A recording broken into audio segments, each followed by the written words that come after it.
Assalamualaikum warahmatullahi wabarakatuh. Nah, selamat pagi semuanya anak-anak. Kali ini kita akan masuk pembelajaran fikih, yaitu bab 1 tentang bersuci dari haid. Sebelum kita masuk ke materi, kita akan belajar peta konsep terlebih dahulu. Nah, di sini peta konsep yang pertama adalah bersuci dari haid.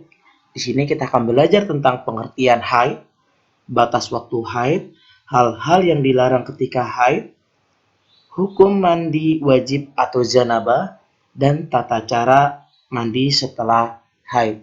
Nah, ini semua akan kita pelajari di semester 1. Sebelum kita masuk ke materi, kita akan mengamati terlebih dahulu. Amatilah gambar berikut. Ya, betul, itu pertumbuhan. Nah, di situ kita akan melihat perkembangan seorang anak dari kecil sampai menuju ke remaja. Nah, sebelum Pak Hadi masuk ke materi, Pak Hadi akan ceritakan terlebih dahulu, 15 tahun yang lalu, Aisyah hanyalah seorang bayi yang sangat manis. Ia menjadi seorang remaja, hari-harinya diisi dengan berbagai kesibukan di sekolah.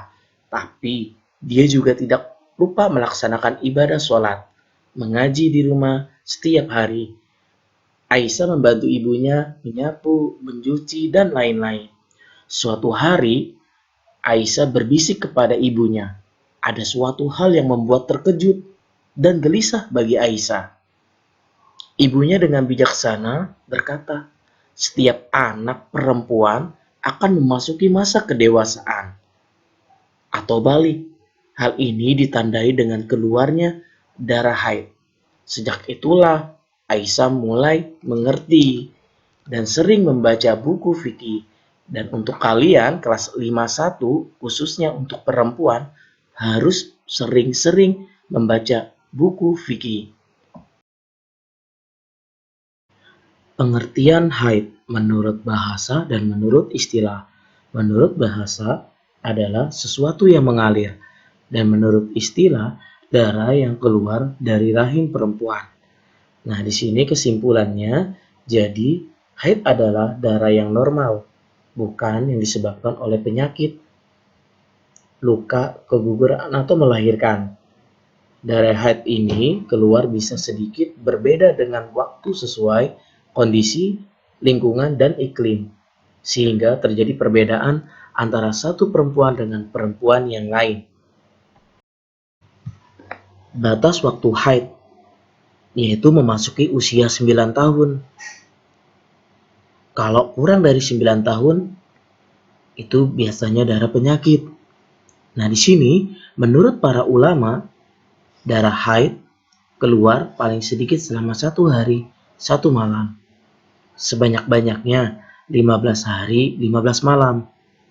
Dan yang sedang adalah 5 hari, 5 malam. Atau 1 pekan. Ingat, bila seorang mengeluarkan darah haid lebih dari 15 hari, disebut darah istihadah atau darah penyakit. Untuk memastikan apakah itu darah haid, kamu dapat melihat jenis warnanya. Ingat, warnanya. Warna darah haid itu adalah merah kehitaman. Oke, sampai sini saja pembelajaran pada hari ini. Kita akan lanjut minggu depan mengenai hal-hal yang dilarang ketika haid. Terima kasih. Wassalamualaikum warahmatullahi wabarakatuh.